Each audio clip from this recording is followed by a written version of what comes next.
Hello viewers, আসসালামু আলাইকুম ওয়া রাহমাতুল্লাহি ওয়া বারাকাতুহু। আপনারা সবাই কেমন আছেন? আমি আল্লাহর রহমতে অনেক ভালো আছি। আজ আমি আপনাদেরকে শেখাবো পঞ্চম শ্রেণীর অনুশীলনী 4, মানে গাণিতিক বাক্য সত্য করার জন্য ক এর মান নির্ণয় করো। এই অঙ্কটা খুবই ইজি একটা অঙ্ক। চলুন আজ আমরা এখান থেকে ক এর মান নির্ণয় করি। কিন্তু ক এর মান নির্ণয় করার ক্ষেত্রে আপনাকে প্রথমে জানতে হবে, যদি মানে সমান সমানের আগে, এখানে সমান সমানের আগে যদি মানে পূর্বে, সমান সমানের পূর্বে যদি এখানের মান যদি যোগ হয়, তাহলে এখানে সমান সমানের পরে এখানের মান বিয়োগ হবে। আবার বিয়োগ হলে যোগ হবে।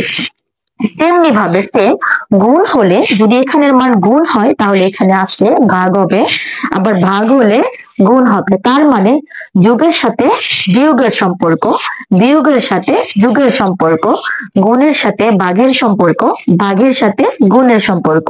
চলুন আজ অঙ্কটা করা যাক, তাহলেই বুঝতে পারবেন। এখানে আমরা দেখতেছি এখানে আছে ক যোগ 9 ইকুয়াল 15। তাহলে আমরা এখানে দেখতেছি যে আমরা জানি যে কোন সংখ্যার মানে কোন সংখ্যার যোগ, সংখ্যাটা কি যোগ নাকি বিয়োগ না গুণ না ভাগ, তার পূর্বে তার মানটা থাকে, মানে তার চিহ্নটা থাকে। এখানে আমরা দেখতেছি যে কয়ের এখানে মান না থাকার কারণে কয়ের মানটা, যদি কোনো সংখ্যার আগে কোনো চিহ্ন না থাকে তাহলে এই মানটা হলো যোগের, আর এখানে 9 হলো যোগের, কারণ এর আগে চিহ্ন হচ্ছে যোগ।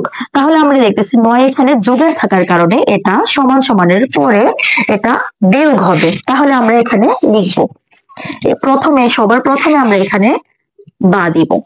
এখানে বা দেওয়ার পরে আমরা এখানে দেখতেছি যে এখানে ক, এই ক আমরা এখানে লিখবো। এখানে 9 হলো যোগের, তাহলে আমরা এখানে ই করে দিব, এ 15 লিখবো। এখানে 9 যোগের থাকার কারণে এটা এখানে আসলে বিয়োগের হবে, আমি এখানে বিয়োগ লিখলাম।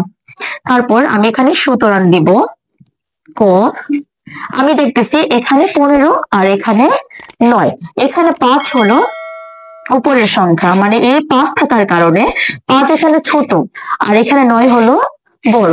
তাহলে 5 থেকে 9 বাদ দেওয়া যায় না, তাহলে আমি 5 কে 15 ধরবো।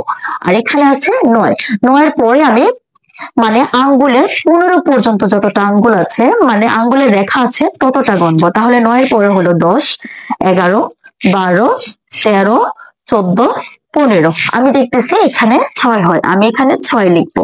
হাতে আছে 1, আমি যদি এখানে 1 বসাই তাহলে এখানেও 1, এখানেও 1, একে মিলে গেলে মানে মিল হলে বিয়োগের সময় যদি দুটো মান এক সেম হয় তাহলে এখানে হবে 0। তাহলে এখানে বামে 0 কোনো দাম নেই, তার কারণে আমি এখানে 0 লিখবো না। তাহলে আমি এখানে কয়ের মান পেলাম 6। দ্বিতীয় অঙ্ক, আমি প্রথমে আপনাদেরকে বললাম যে মান যদি এখানে যোগের হয় তাহলে এখানে বিয়োগ হবে, এখানে আসলে বিয়োগ হবে। আর বিয়োগ যদি যদি যোগ হয় তাহলে বিয়োগ হবে, বিয়োগ হলে যোগ হবে। আমি দেখতেছি যে এখানে 12 মানটা হলো বিয়োগের, তাহলে আমি সমান সমানের পরে এখানের মান 12 মান যোগের লিখবো। তাহলে আমি এখানে বা দিব, এ ক লিখবো। এখানে আছে 25, তাহলে ইকুয়াল দিয়ে 25 লিখবো। এখানে মান যেহেতু 12 হলো বিয়োগের, তাহলে আমি এখানে যোগ দিয়ে 12 লিখবো, কারণ বিয়োগের সাথে যোগের সম্পর্ক। তারপর বা না, তারপর আমি এখানে সুতরাং দেব। এখানে ক লিখবো, এটার সাথে এটা যেহেতু যোগের সম্পর্ক, তাহলে আমি এখন যোগ করব। এখানে হলো 2 আর এখানে হলো 5, আমি 2 এর পরে আঙ্গুলের 5টা রেখা গণবো। তাহলে 2 এর পরে আঙ্গুলের 5টা রেখা হলো 2 এর পরে 3, 4, 5, 6, 7, আমি এখানে 7 পেলাম। হাতে কোনো না থাকার কারণে এখানে হলো 1, এখানে হলো 2, তাহলে 1 এর পরে আমি আঙ্গুলের 2টা রেখা গণবো। তাহলে 1 এর পরে 2, 3, আমি এখানে পেলাম 3। সুতরাং এখানে কয়ের মান পেলাম 37। তারপর 3 নম্বর অঙ্ক, এখানে দেখতেছি 2 গুণ ক ইকুয়াল 22। তাহলে আমি এখানে বা দেব। আমরা জানি যে গুণের সময় সব সময় সমান সমানের পরে ভাগ হয়, তাহলে এই অঙ্কটা যেহেতু 2 গুণ ক আছে, তাহলে এখানে 2 গুণ অবস্থায় আছে, তাহলে আমি এটা সমান সমানের পরে ভাগ লিখবো। এ ক যেভাবে আছে এভাবে লিখবো। তারপর 22 এই দুই গুণ অবস্থা থাকার কারণে এটা এখানে আসলে ভাগ হবে 2। সুতরাং ক দিয়ে আমি এখানে 2 দিয়ে 22 ভাগ করব। চলুন এখন ভাগ করি। এখানে যেমন সেম এক ঘর, এখানে আমি এক ঘর নেব। যদি সংখ্যাটা এখানে ছোট হয় তাহলে আমি আরেক ঘর নেব, কিন্তু সেম এখানে যেমন 2 এখানেও 2, তাহলে আমি প্রথমে একটা সংখ্যায় নেব। তাহলে 2 দিয়ে যদি 2 কে ভাগ করি, 2 ওকে 2, আমি এখানে 1 লিখবো, এখানে 2 লিখবো। তারপর ভাগের ভাগের পরবর্তী কাজ হলো বিয়োগ করা। আমি এখানে বিয়োগ করব, তাহলে 2 এর সাথে যদি 2 বিয়োগ করি তাহলে মান হয় 0। তাহলে মানে শূন্য কোনো দাম না থাকার কারণে আমি এখানে কোনো শূন্য লিখবো না। তার পরবর্তী সংখ্যা হলো এখানে 2, আমি এই 2 এখানে নিচে নামাবো। তারপর আবার ভাগ করব, তাহলে 2 দিয়ে যদি আমি আবার 2 কে ভাগ করি তাহলে আবার হবে 2 ওকে 2, আমি এখানে আবার 2 লিখবো। তাহলে এই দুই যদি আমি বিয়োগ করি তাহলে 2 দিয়ে বিয়োগ করলে হয় 2 আর 2 বিয়োগ করলে হয় 0, কারণ দুটো সংখ্যা মিলে গেছে। আমি এখানে 0 লিখবো। তাহলে আমি ফল পেলাম 11।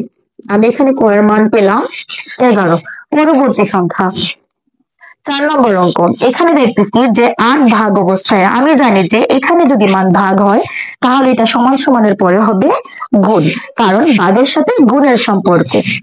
চলুন এখন করি। এখন বা এক